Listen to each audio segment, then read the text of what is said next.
right, so percent applications. So here we have 10 hats. And if I have 10 hats, all 10 hats are equal to 100% of the hats, right? So all of the hats is 100% of the hats. But one hat would only represent what? And of course, we know that that would just be 10%. So if one hat is 10% and all hats are 100%, what we can do with percents is a parts to whole relationship. And so with the whole being 100% of the information or 100% of the objects or whatever we're talking about, and the top parts being the parts of that. So here, if I was looking at green hats would be 1 out of 10, or would be 10%. And if I was talking about primarily white hats, then I could say, well, I have this hat here and this hat here, so that's 2 out of 10, or no, that's 20%. So if one hat is 10%, 2 is 20%. If I asked about 3 hats, then there would be, so if I said, well, how many hats are in the leftmost column? Well, that's 30% of what percent of the hats is 30% of the hats. Or if I asked about hats that had red on them, that would be 20% of the hats. And so that's my part to whole comparison. And so taking it down to the unit rate type mentality or type idea, where I find out what one is worth, it's really easy to scale up to find out the other. So if I know one hat is 10%, 2 hats is 20, 3 hats is 30, 4 is 40, and so on, it kind of makes things a little bit easier. So with that said, let's go ahead and look at our percent bar graphs. And percent bar graphs are a pictorial or a picture display of statistical or number data, number information, using a percent bar graph that can be horizontal or vertical. And so our example here, we have 20 students in Miss McGee's class. The students took a poll or a survey to find out what each student's favorite ice cream flavor is. And so we see here that 10 students liked vanilla ice cream, 7 liked chocolate, 3 liked strawberry. And so 10 out of how many? 7 out of how many? So I need that part to whole relationship. So I do need to know how many total students. And so if I add 10 plus 7 plus 3, I see that there are 20 total students, and that is important. So to calculate the percent for each flavor, we need to compare the part with the whole using a fraction. And so here, vanilla is the favorite ice cream flavor for 10 out of 20. And then I can go ahead and use that information to find a percent or per 100 comparison. And so my arrows are on opposite sides. They're pointing to my unknown, and they're going the same direction. So I get there with a scale factor of 5, or I multiply by 5. 10 times 5 is 50. So 50 per 100 is the same thing as 50%. Chocolate is the favorite flavor of 7 out of 20. And so if it's 7 out of 20, I can do the same thing. Set up a proportion. Part to whole out of 100. Scale factor again of 5, because 20 times 5 is 100, so 7 times 5 is 35. 35 per 100 is 35%. Strawberry, the favorite ice cream flavor of 3 out of 20. So 3 out of 20, once again, set up a proportion out of 100. And so scale factor of 5, once again, 3 times 5 is 15. 15 per 100 is 15%. Now, as we talked about before, we could take that unit rate approach, find out what one student. So if there's 20 total students, one student is 5% of the data, or 5% of the information. So if I have 20 students and one student is 5%, well, if one student is 5%, 3 students would be 15%. 7 students, 7 times 5 is 35, so that's 35%. And then, of course, 10 students, and each one is 5%, so 10 times 5 is 50%. And so we get the same information by taking that unit rate approach and that, the language approach to math, and just thinking about it that way, and it does confirms this as well. What I also need to know is that all of my students is all of my students. So the 20 students that were represented is 100%. So I can 50% plus my 35% plus my 15%, so part plus part plus part will equal whole, and so it does equal that 100%. And then this is what this looks like. So 50% vanilla, and then I have 10, 20, 30, 35% chocolate, and then 10, 15% strawberry, so it is represented graphically as well. Down here at the bottom, this is our FDP approach, what we did back in our FDP unit. We saw we had 10 out of 20. We know that 10 out of 20 is the same thing as 1/2. 1/2, as we memorized with our benchmark FDP, is the same out as 50 hundredths or 50 cents. Half a dollar is 50 cents, which is also the same as 50%. So that progression of thinking about it based on our previous learning does confirm it as well. The music program at Garoffia's Junior High has 15 students in orchestra and 35 in band. So 15 is my part, it's part of the students, and then also part of the students in band. So that's a part-to-part comparison. So we got to be careful with that. Orchestra has 15 students out of, now don't say 35, because it's not 15 out of 35 total students, because 35 is also part. So all of the students is my orchestra plus my band. So 15 out of 50. So very common and easy mistake, and we need to make sure we avoid that. So 15 out of 50, same thing. I need to know what is that out of 100. And so I get from 50 to 100 with a scale factor of 2. So 15 times 2 is 30. That's going to give me 30%. Band has 35 students out of 50 students, part to whole. 35 out of 50, set that equal to 100. Once again, that's a scale factor of 2. 35 times 2 is 70, so 70 per 100 is 70%. And we could take that same approach that we did before with the unit rate. So if I have 50 students, one student is 2%, right? So 50 students, then one student is worth 2%. So if one student is 2% and I have 15 students in orchestra, 15 times 2% is 30%. And then if a student is 2% and there's 35 of them, so 35 times 2% is 70%. So that approach does work as well. And then we can confirm that my 70% band plus my 30% orchestra does equal all of the students 100%. And make my graph, oh, I missed. I missed again, that's twice. All right, then I have here my orchestra students and I have my band students, and that makes up 100% of my students. For this example, this looks really, really similar to some STAR questions that have been on the STAR test the last few years, and they are among the most missed questions in 6th grade across the state, including Alvin ISD.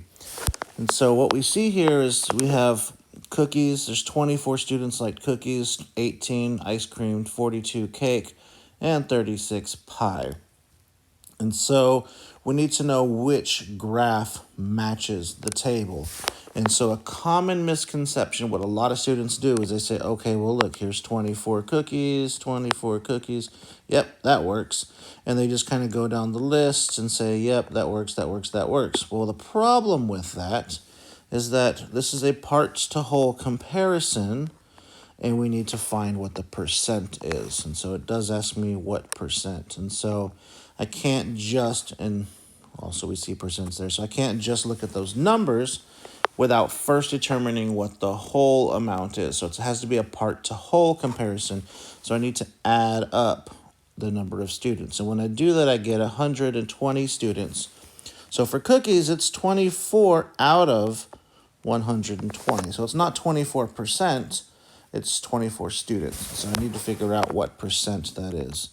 Now, I don't know a relationship directly of 120 and 24. Maybe I do because, well, 12 times 2 is 24, so maybe there's something there. But if I didn't recognize that, I could still set it to something over 100 and put something in between. And so I'll put 10 in between. So 120 divided by 12 gets me 10. 24 divided by 12 gets me 2. And then from here, multiply with a scale factor of 10. And 2 times 10 is 20. So I know that cookies is 20%. Well, if cookies is 20%, let me go ahead and look at my answer choices.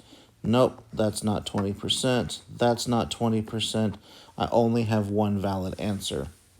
We can do more calculations to confirm it, or I can look for other clues. I know that 18 and 36, well, 36 is times 2. So I know I have double pie than ice cream. And so I look at my pie amount to my ice cream amount, and sure enough, that works. And that confirms it. So without having to do a ton of calculations, I'm able to still find this answer on the STAR test type question. All right, so moving on to our last way of looking at this. I guess two more ways of looking at this. If I had a question that was, what is, let's see, 25% of 60? So we'll look at this question a couple of different ways. What is 25% of 60? Well, in order for me to be able to answer this, I need to look at a certain concept that we talked about on Friday, which is, I'm going to set up a line equals line proportion. I know that, and if I can just remember is over of, that's the only new thing I need to memorize is over of. And it also helps to think of that as a part to whole, but is over of. So is always my part, of is always the whole amount, and I'm going to set that proportional to some number over 100, right? So my percent is something percent. And so whatever that is. So 25% is 25 per 100. 50% is 50 per 100. 17% is 17 per 100. And so we just make it that, percent that way. Well, if I do that, then what I can do is I just set up my line equals line proportion, and I just have to fill up or insert or substitute my information in the correct area. Now, this part here is easy because that is always going to be 100. And it's always going to be 100 because it's always per 100 when we're talking about percent. And so I know automatically I'm going to have 100 here. And so if I have 100 there, then I look and I just read my sentence. Well, what is, I don't know what that means yet, 25%? Okay, so this is 25% or 25 per 100 of 60. Okay, so 60 must go here because that's my of section. And then if I think about it, what is? Well, I don't know what is. Like what? Oh, that's my variable. That's what I'm trying to solve. So what is, so what goes in the is slot? 25%. So just to make sure that we're seeing all this correct. So what is 25% of 60? So that's how we would read this. And then from here, it's really easy. I can use some of my different strategies. And so, look at this. I know my relationship between 100 and 25. I know that I can divide by 4. Well, then 60 divided by 4 is my answer. And so that means x is equal to 60 divided by 4, or 15. And then I can just substitute that back into my original sentence. 15 is 25% of 60, and yes, that makes sense, and so that is the case. Another thing that we could do is we could do our percent bar graph, and so perfectly drawn percent bar graph. I know the whole thing of my bar graph is 100%. I know that none of it is 0%. If I have 0% of 60, then I just have 0. 100% of 60 is all of 60, so that is 60. And I don't know what 25% is, but I do know what 50% is. It's just half. Half of 60 is 30. And then I can just cut my 50% in half to get 25%. Half of 30 is 15. And so that's my information there. So that's another way that we could approach this. One final way that I talked about, I talked about another way too in class that I'm not going to include in this video, but I can go over in tutorials if you want. And I only showed it because I wanted to show you why you didn't need it. But what is, so again, what is what I'm looking for is 25%. Well, in my FDP unit, I learned that 25% is 1/4 of is multiplying. And so really it's just, I'm looking for 1/4 of 60. And so that's a really easy one. I can cross cancel. And so dividing both by 4, that becomes a 1, that becomes a 15. And so 1 times 15 is 15. So a couple different ways of solving that. And we'll do one more. And you can rewatch the video and practice if you want to. And I encourage that you do. But if I wanted to know what, let me do this one. I'll do 14 is what percent of 200? So, first off, we can do it with the line equals line. So line equals line. And then I know that down here at the bottom right corner, it's always going to be 100, always. And then I look here, of 200, all right, so of 200 goes here. 14 is, so 14 goes there. And then what percent? Well, there we go. So now it's all set up. And then here, my arrows have to point to my unknown. And they have to go the same direction. So how did I get from 200 to 100? Divide by 2. So then 14 divided by 2, my answer is 7. So 7 is 14% of 200.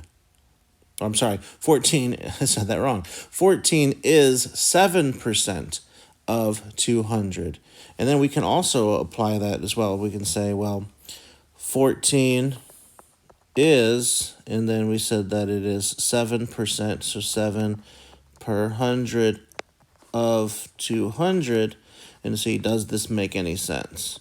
So I'm going to look at this. Can I cross cancel? Yes, I can. That becomes 1. That becomes a 2, rather.